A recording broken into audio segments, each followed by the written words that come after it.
Welcome back to biology classes. आज आप लोगों को मैं रक्त समूह के बारे में बताऊंगा। मैं आप लोगों को पहले ही बता दिया था सप्रभाविता में रक्त समूह के बारे में। मैंने बताया था कि सप्रभाविता को समझना है तो आप लोगों को मुख्य रूप से अच्छी तरह से रक्त समूह को समझना होगा। देख लीजिए, ब्लड ग्रुप यानी रक्त समूह, ये बहुत ही ज्यादा इंपॉर्टेंट और विविया है।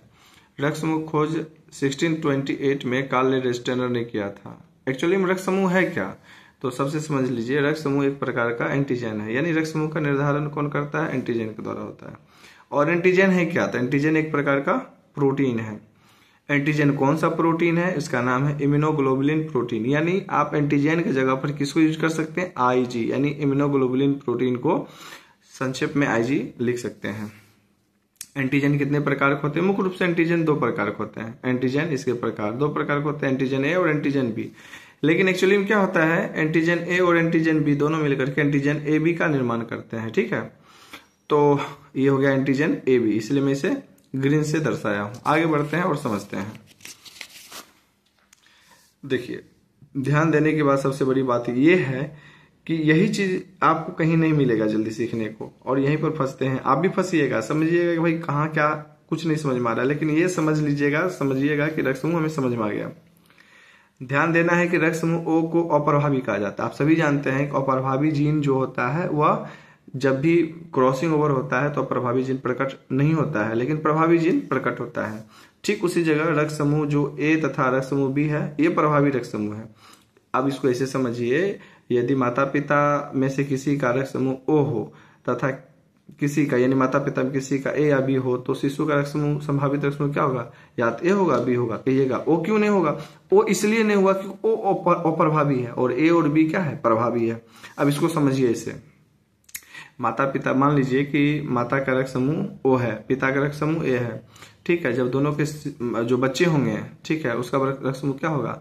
ए होगा। क्यों हुआ? क्योंकि ओ क्या है? अप्रभावी जीन है और ए क्या है? प्रभावी जीन है। इस हिसाब से शिशु का रक्त समूह क्या होगा? ए होगा। लेकिन कुछ बुक में आपको ये मिलेगा कि ए भी हो सकता है और ओ भी। तो ए 90% होने का संभावना है, ओ 10%। ठीक है, तो हम आगे बढ़ते हैं। अब इसी तरह से मान लीजिए कि जो पिता है उसका रक्त समूह ए, माता का बी, शिशु का रक्त समूह क्या होगा? तो ए क्रॉस बी, यानी ए बी। ठीक है, फिर आगे बढ़ते हैं। मान लीजिए पिता का रक्त समूह बी और माता का ओ है, तो स्वाभाविक है बी क्या है? ये भाई प्रभावी जीन है। क्या है? प्रभावी जीन है। और ये क्या है? अप्रभावी जीन है। तो शिशु में किसका जीन आएगा? तो 99% है कि रक्त समूह बी होगा। अब 1% चांस बन सकता है वो, लेकिन क्या होगा? शिशु रक्त समूह बी ही होगा। चलिए नेक्स्ट, आप देख रहे हैं फिर कि माता का रक्त समूह ए बी और पिता का रक्त समूह ओ है। वही 10% अभी हम बताएंगे। माता का रक्त समूह ए बी, पिता का ओ। तो शिशु का रक्त समूह क्या होगा? इसको समझिए। ए बी किसका रक्त समूह है? माता का।